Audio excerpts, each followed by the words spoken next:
নমস্কার বন্ধুরা, গল্পকথক মৃত্তিকার গল্পের আসরে সবাইকে স্বাগত। আজ যে গল্পটি পড়ে শোনাব তার নাম তাল নবমী। লিখেছেন সাহিত্যিক বিভূতিভূষণ বন্দ্যোপাধ্যায়। আমার গল্প পাঠ ভালো লাগলে লাইক ও কমেন্ট করতে পারেন। সেই সঙ্গে বন্ধুদের সাথে শেয়ার করার অনুরোধ রইল আপনাদের কাছে। শুরু করছি আজকের ছোট গল্প তাল নবমী।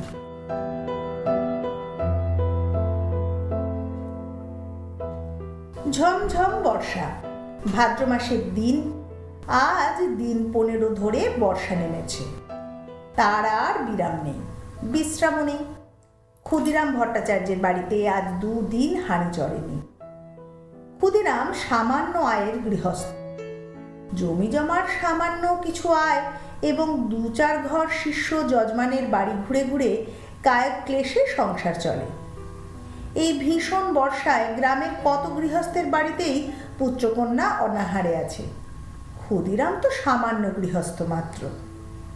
যজমান বাড়ি থেকে যে কটি ধান এসেছিল তা ফুরিয়ে গিয়েছে। ভাদ্রের শেষে আউশ ধান চাষিদের ঘরে উঠলে তবে আবার কিছু ধান ঘরে আসবে। ছেলেপুলেরা 2 বেলা পেট পুড়ে খেতে পাবে। নেপাল ও গোপাল ক্ষুদিরামের 2 ছেলে। নেপালের বয়স বছর 12, গোপালের 10। কদিন থেকে পেট ভরে না খেতে পেয়ে ওরা 2 ভাই সংসারের ওপর বিরক্ত হয়ে উঠেছে। নেপাল বললে, এই গোপলা, খিদে পেয়েছে না তোর? গোপাল ছিপ চাচতে চাচতে বলল, দাদা। মাকে গিয়ে বল, আমার পেট চুইচুই করছে। মা বকে, তুমি যাও দাদা। বকুক গে, আমার নাম করে মাকে বলতে পারবি না? এমন সময় পাড়ার শিবু বাড়ুজ্যের ছেলে চুনিকে আসতে দেখে নেপাল ডাকলে, ও চুনি, শুনে যা। চুনি বয়সে নেপালের চেয়ে বড়, অবস্থাপন্ন গৃহস্থের ছেলে, বেশ চেহারা। নেপালের ডাকে সে ওদের উঠোনের বেড়ার কাছে দাঁড়িয়ে বললে, কি, আয় না ভেতরে। না, যাব না, বেলা যাচ্ছে। আমি জটি পিসিমাদের বাড়ি যাচ্ছি। মা সেখানে রয়েছে কিনা ডাকতে যাচ্ছি। কেন, তোর মা এখন সেখানে যে? ওদের ডাল ভাঙতে গিয়েছে। তাল নবমীর বের তো আসছে এই মঙ্গলবার। ওদের বাড়ি তো লোকজন খাবে। সত্যি? তা জানিস না বুঝি? আমাদের বাড়ি সবাইকে নেমন্তন্ন করবে, গাঁয়েও বলবে, আমাদেরও করবে। সবাইকে যখন নেমন্তন্ন করবে তোদের কি আর বাদ দেবে? চুনি চলে গেলে নেপাল ছোট ভাইকে বললে, আজ কি বার রে, তা তুই জানিস? আজ শুক্রবার বোধ হয়, মঙ্গলবারে নেমন্তন্ন। গোপাল বললে, কি মজা, তাই না দাদা?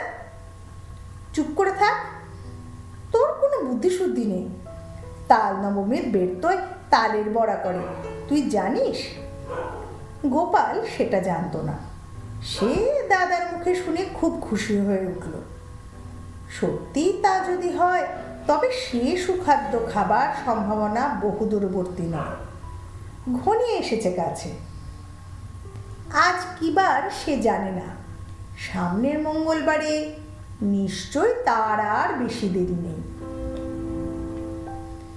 দাদার সঙ্গে বাড়ি যাবার পথে পরে জটি পিসিমার বাড়ি। নেপাল বললে, তুই দাঁড়া, ওদের বাড়ি ঢুকে দেখে আসি। ওদের বাড়ি তালের দরকার হবে, যদি তাল কেনে। এই গ্রামের মধ্যে তালের গাছ নেই, মাঠে প্রকাণ্ড তাল দেখি। নেপাল সেখান থেকে তাল কুড়িয়ে এনে গায়ে বিক্রি করে।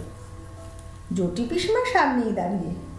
তিনি গ্রামের নটবর মুখুজ্জের স্ত্রী। ভালো নাম হরিমতি। গ্রাম শুদ্ধ ছেলে মেয়ে তাকে ডাকে জটি পিসিমা। পিসিমা বললেন, কি রে, তাল নেবে পিসিমা? হ্যাঁ, নেব বই কি, আমাদের তো দরকার হবে মঙ্গলবার। ঠিক এই সময় দাদার পিছু পিছু গোপালও এসে দাঁড়িয়েছে। জটি পিসিমা বললেন, পেছনে কে রে? গোপাল। তা সন্ধ্যাবেলা 2 ভাইয়ে কোথায় গিয়েছিলি? নেপাল সলজ্জ মুখে বললে, মানে মাছ ধরতে। পেলি? ওই দুটো পুটি আর একটা ছোট বেলে। তাহলে যাই পিসিমা? আচ্ছা এসো গে বাবা, সন্ধে হয়ে গেল, অন্ধকারে চলাফেরা করা ভালো নয় বর্ষাকালে। জটি পিসিমা তাল সম্বন্ধে আর কোনো আগ্রহ দেখালেন না, বা তাল নবমীর ব্রত উপলক্ষে তাদের নিমন্ত্রণ করার উল্লেখও করলেন না। যদিও দুজনেরই আশা ছিল হয়তো জটি পিসিমা তাদের দেখলেই নিমন্ত্রণ করবেন। এখন দরজার কাছে গিয়ে নেপাল আবার পিছন ফিরে জিজ্ঞাসা করলে, তাল নেবেন তাহলে? তাল? তা দিয়ে যেও বাবা। কটা করে পয়সা? দুটো করে দিচ্ছি পিসিমা। তা নেবেন আপনি? তিনটে করেই না হয় দেবেন। বেশ কালো হেড়ে তাল তো, আমাদের তালের পিঠে হবে তাল নবমীর দিন, ভালো তাল চাই। মিশ কালো তাল পাবেন, দেখে নেবেন আপনি। গোপাল বাইরে এসে দাদাকে বললে, কবে তাল দিবি দাদা? কাল। তুই ওদের কাছে পয়সা নিস নে? নেপাল আশ্চর্য বলল, কেন রে? তাহলে আমাদের নেমন্তন্ন করবে, দেখিস। দূর, তা হয় না। আমি কষ্ট করে তাল কুড়োবো আর পয়সা নেব না? রাত্রে বৃষ্টি নামে, হু হু বাদলার হাওয়া সেই সঙ্গে। পূব দিকে জানলার কপাট দড়ি বাঁধা, হাওয়ায় দড়ি ছিঁড়ে সারা রাত খটখট শব্দ করে ঝড় বৃষ্টির দিনে। গোপালের ঘুম হয় না, তার যেন ভয় ভয় করে। সে শুয়ে শুয়ে ভাবছে, দাদা যদি তাল বিক্রি করে তবে তো আর ওরা নেমন্তন্ন করবে না। তা কখনো করে? খুব ভোরে উঠে গোপাল দেখলে বাড়ির সবাই ঘুমিয়ে, কেউই তখনও ওঠেনি। রাত্রের বৃষ্টি থেমে গিয়েছে, সামান্য একটু টিপ টিপ বৃষ্টি পড়ছে। গোপাল এক ছুটে চলে গেল গ্রামের পাশে সেই তাল দিঘির ধারে। মাঠে এক হাঁটু জল আর কাদা।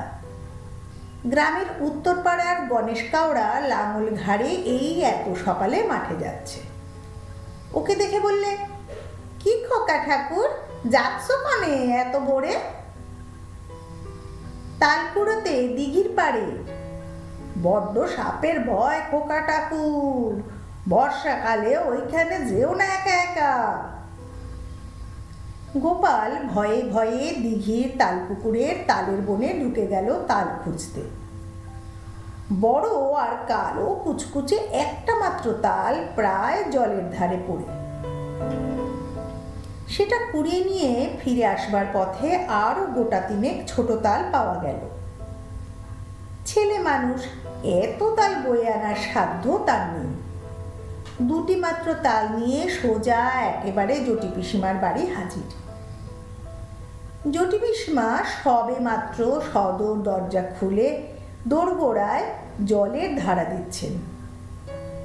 ওকে এত সকালে দেখে অবাক হয়ে বললেন, কি রে খোকা? গোপাল একগাল হেসে বললে, তোমার জন্য তাল এনেছি পিসিমা। জটি পিসিমা আর কিচ্ছু না বলে তাল দুটো হাতে করে নিয়ে বাড়ির ভেতর চলে গেলেন। গোপাল একবার ভাবলে তাল নবমী কবে জিজ্ঞাসা করে, কিন্তু সাহসে কুলোয় না তার। সারাদিন গোপালের মন খেলাধুলার ফাঁকে ফাঁকে কেবলই অন্যমনস্ক হয়ে পড়ে। ঘন বর্ষার দুপুরে মুখ উঁচু করে দেখে নারকোল গাছের মাথা থেকে পাতা বেয়ে জল ঝরে পড়ছে। বাঁশ গাছ নুয়ে নুয়ে পড়ছে বাদলার হাওয়ায়। বকুলতলার ডোবায় কটকটে ব্যাঙের দল থেকে থেকে ডাকছে। গোপাল জিজ্ঞাসা করলে, ব্যাঙগুলো আজকাল তেমন ডাকে না কেন মা? গোপালের মা বলেন, নতুন জলের ডাকে এখন পুরনো জলে অত আমোদ নেই ওদের। আজ কি বার মা? সোমবার। কেন রে, বাড়ির খোঁজে তোর কি দরকার? মঙ্গলবারে তাল নবমী না মা? হয়তো হবে, কি জানি বাবু, নিজের হাড়িতে চাল জোটে না, তাল নবমীর খোঁজে কি দরকার আমার? সারাদিন কেটে গেল। নেপাল বিকেলের দিকে জিজ্ঞাসা করলে, জটি পিসিমার বাড়ি তাল দিয়েছিলি আজ সকালে? কোথায় পেলি তুই? আমি তাল দিতে গেলে পিসি বললেন গোপাল তাল দিয়ে গেছে, পয়সা নেয়নি। কেন দিতে গেলি তুই? একটা পয়সা হলে দুজনে মুড়ি কিনে খেতাম। ওরা নিমন্ত্রণ করবে, দেখিস দাদা, কাল তো তাল নবমী। সে এমনি নিমন্ত্রণ করবে, পয়সা নিলেও করবে, না নিলেও। তুই একটা বোকা। আচ্ছা দাদা, কাল তো মঙ্গলবার না? রাত্রে উত্তেজনায় গোপালের ঘুম হয় না। বাড়ির পাশের বড় বকুল গাছটায় জোনাকির ঝাঁক জ্বলছে। জানলা দিয়ে সেদিকে চেয়ে চেয়ে সে ভাবে, কাল সকালটা হলে হয়, কতক্ষণে যে রাত পোহাবে। জটি পিসিমা আদর করে ওকে বললেন খাওয়ার সময়, খোকা খোকা, কাঁকুড়ের ডালনা আর নিবি? মুগের ডাল বেশি করে মেখে নে। জটি পিসিমার বড় মেয়ে লাবণ্যদি একখানা থালায় গরম গরম তিলপিটুলি ভাজা এনে ওর সামনে ধরে হেসে হেসে বললে, খোকা কখানে নিবি তিলপিটুলি? বলি লাবণ্যদি থালাখানা উপুর করে তার পাতে ঢেলে দিলে। তারপর জটি পিসিমা আনলেন পায়েস আর তালের বড়া। হেসে হেসে বললেন, খোকা যা তাল কুড়িয়ে দিয়েছিলি তাই পায়েস হলো, খা খা, আজ যে তাল নবমী রে। কত কি চমৎকার ধরনের রাধা তরকারির গন্ধ বাতাসে, খেজুর গুড়ের পায়েসের সুগন্ধ বাতাসে। গোপালের মন খুশি ও আনন্দে ভরে উঠল। সে বসে বসে খাচ্ছে, কেবলই খাচ্ছে। সবারই খাওয়া শেষ, সে তবু খেয়েই যাচ্ছে। লাবণ্যদি হেসে হেসে বলছে, আর নিবি তিলপিটুলি? ও গোপাল, গোপাল। হঠাৎ গোপাল চোখ চেয়ে দেখলে জানলার পাশে বর্ষার জলে ভেজা ঝোপঝাড়। তাদের সেই আতা গাছটা সে শুয়ে আছে তাদের বাড়িতে। মার হাতে মৃদু ঠেলায় ঘুম ভেঙেছে। মা পাশে দাঁড়িয়ে বলছে, ওঠ ওঠ, বেলা হয়েছে কত, মেঘ করে আছে তাই বোঝা যাচ্ছে না। বোকার মতো ফ্যাল ফ্যাল করে সে মায়ের মুখের দিকে চেয়ে রইল। আজ কি বার মা? মঙ্গলবার। তাও তো বটে, আজই তো তাল নবমী। ঘুমের মধ্যে ওসব কি হিজিবিজি স্বপ্ন যে সে দেখছিল। বেলা আরো বাড়ল। ঘন মেঘাচ্ছন্ন বর্ষার দিনে যদিও বোঝা গেল না বেলা কতটা হয়েছে। গোপাল দরজার সামনে একটা কাঠের গুঁড়ির ওপর ঠায় বসে রইল। বৃষ্টি নেই একটুও, কিন্তু মেঘ জমকালো আকাশ। বাদলের সজল হাওয়ায় গা শিরশির করে। গোপাল আশায় আশায় বসে রইল বটে, কিন্তু কই, পিসিমাদের বাড়ি থেকে কেউ তো নিমন্ত্রণ করতে এলো না। অনেক বেলায় তাদের পাড়ার জগবন্ধু চক্রবর্তী তার ছেলে মেয়ে নিয়ে সামনের পথ দিয়ে কোথায় যেন চলেছেন। তাদের পিছনে রাখাল রায় ও তার ছেলে শানু, তার পিছনে কালীবর বাড়ুজ্যের বড় ছেলে পাঁচু আর ও পাড়ার হরেন। গোপাল ভাবলে, এরা যায় কোথায়? এ দলটি চলে যাওয়ার কিছু পরে বুড়ো নবীন ভট্টাচ ও তার ছোট ভাই দিনু সঙ্গে এক পাল ছেলে মেয়ে নিয়ে চলেছে। দিনু ভট্টাচার্যের ছেলে কুড়োরাম ওকে দেখে বললে, এখানে বসে কেন রে, যাবি নে? গোপাল বললে, কোথায় যাচ্ছিস তোরা? জটি পিসিমার বাড়ি, তাল নবমীর বের তো, নেমন্তন্ন খেতে। করেনি তোদের? আসলে ওরা বেছে বেছে বলেছে কি না, সবাইকে তো আর। গোপাল হঠাৎ রাগে অভিমানে যেন দিশাহারা হয়ে গেল। রেগে দাঁড়িয়ে উঠে বলল, কেন করবেন আমাদের নেমন্তন্ন? আমরা এর পরে যাব। রাগ করবার মতো কি কথা সে বলেছে বুঝতে না পেরে কুড়োরাম অবাক হয়ে বললে, বারে, অত রাগ করিস কেন? কি হয়েছে রে? ওরা চলে যাওয়ার সঙ্গে সঙ্গে গোপালের চোখে জল এসে পড়ল, বোধহয় সংসারের অবিচার দেখে। পথে এসে বসে আছে আজ কদিন থেকে, কিন্তু তাহার কেবল পথ চাওয়াই সার হলো। তার সজল ঝাপসা দৃষ্টির সামনে পাড়ার হারু, হিতেন, দেবেন, গুটকে তাদের বাপ কাকাদের সঙ্গে একে একে তাদের বাড়ির সামনে দিয়ে জটি পিসিমার বাড়ির দিকে চলে গেল। শেষ হলো আজকের গল্প তাল নবমী। এরকম গল্প পাঠ আরও শুনতে হলে গল্পকথক মৃত্তিকা ইউটিউব চ্যানেলটি সাবস্ক্রাইব করে বেল আইকনটি প্রেস করে রাখতে পারেন। সবাই ভালো থাকবেন, সুস্থ থাকবেন। খুব তাড়াতাড়ি নিয়ে আসব নতুন কোনো গল্প। আজ তাহলে আসি।